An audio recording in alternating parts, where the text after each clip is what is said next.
Bob Hope once looked at a birthday cake blazing with enough fire to trigger a smoke alarm and delivered a line that perfectly captures the mathematics of time. You know you are getting old when the candles cost more than the cake. Time is the one opponent nobody beats. It's the ultimate universal experience. But while the rest of us are busy complaining about aching joints and menus with fonts that are inexplicably shrinking, America's greatest comedians took a different approach. They turned the passage of time into a punchline. If we're going to talk about the comedic reality of aging, we have to start with the physical evidence. Society loves to offer us uplifting slogans. They tell us that life is just beginning at certain milestone birthdays.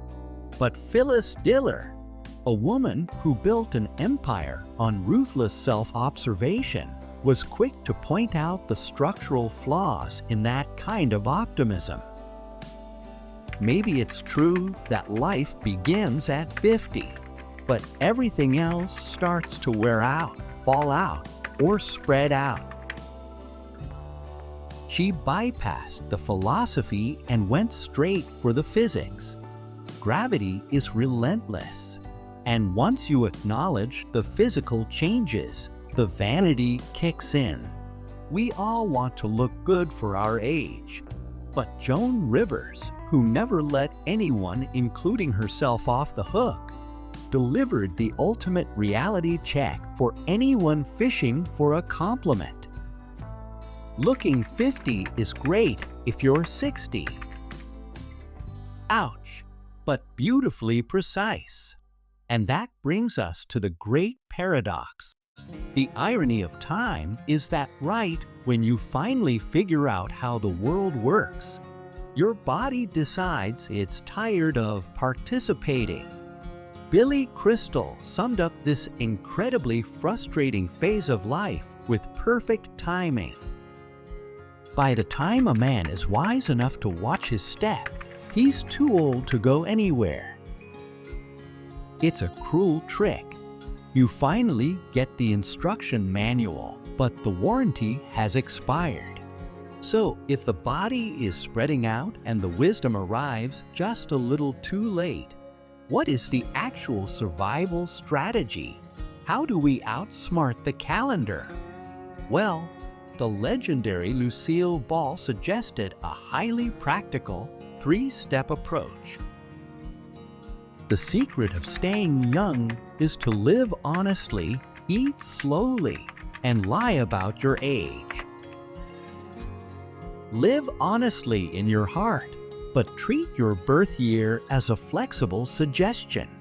It's brilliant, but sometimes you don't even need to lie. You just need to reframe the entire situation. Betty White was a master of the comedic pivot, and she used a piece of advice from her mother to deliver one of the sharpest perspectives on getting better with time. My mother always used to say, the older you get, the better you get, unless you're a banana. It's the perfect comedic misdirection.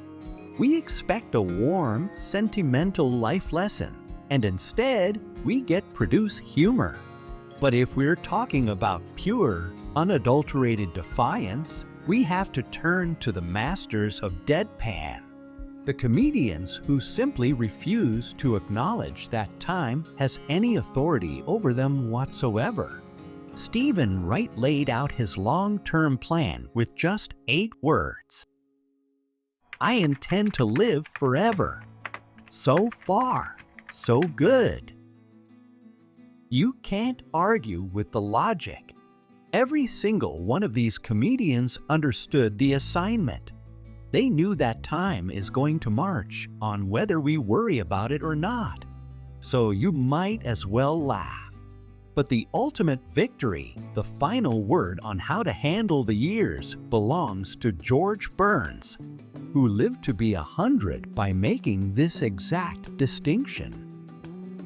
You can't help getting older, but you don't have to get old. Getting older is just math. Getting old? That's a state of mind.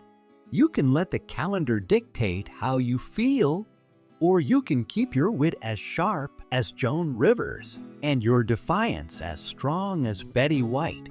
So, I'm curious, which of these comedic legends had the best strategy for handling the passing years?